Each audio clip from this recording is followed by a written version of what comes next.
Some time ago, I was teaching a seminar on leadership and fundraising for mission, and I was in the midst of a section on American funding practices when a young African Bible school principal who was in the seminar raised his hand to get my attention, and this is what he said to me. I get you, Americans. You have a little basket with a name on each one for all your expenses. Only money for that expense goes in, and the only money that comes out is in the name of that expense. We Africans have one big basket. All of our money goes into it, and we meet the expenses out of that one big basket. Let me tell you a story. I was walking down a dusty village road in Kenya towards a site where an orphanage was to be built. The missions pastor had just given $10,000 to the village pastor to cover the orphanage's cost of construction. Now, as they were walking along, an old man came up, begging some money from the village pastor. He took out his newly acquired wad of bills, peeled off a few, and gave them to the beggar. Whereupon, the missions pastor instantly exploded in anger and exclaimed, "How could you do that? That money was for the orphans." The village pastor answered, "I've known this man for years. What would you have me do? How could I not help him? God will provide." What do you say to that? For clearly, they both thought they were in the right. It was a powerful question, and the answer lies in a few simple words, not from me, but from voices all over the world. 4 years ago, at the insistence of a number of missions and funding leaders from Africa, Asia, Latin America, the Middle East, and Western nations, a meeting was called to seek a solution to the worrisome problems they all were facing in the giving and receiving of God's money for God's work.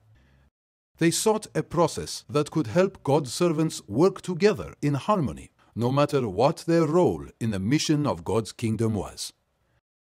They appointed a committee selected to represent all the factions.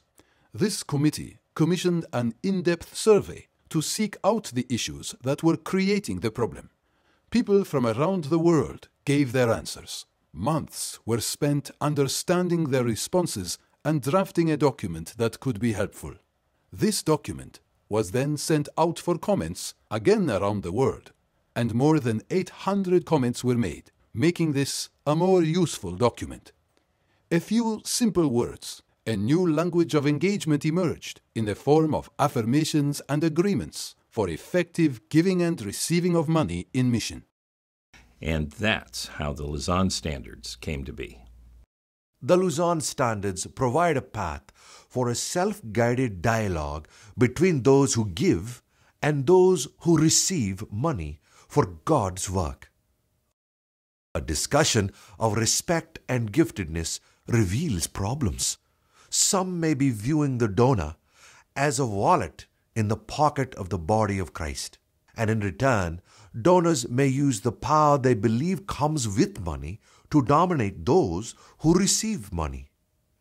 Solutions are discovered as donors and ministry implementers acknowledge they are called to be wise and gracious stewards, and acknowledge their respect for each other's calling, their unique giftings and personal strengths. In a discussion of cultural differences and interdependency, additional problems are revealed. For starters, they include not understanding the donor's culture and feeling that money is a necessary evil, failing to understand the ministry implementer's culture, seeing them as less than competent.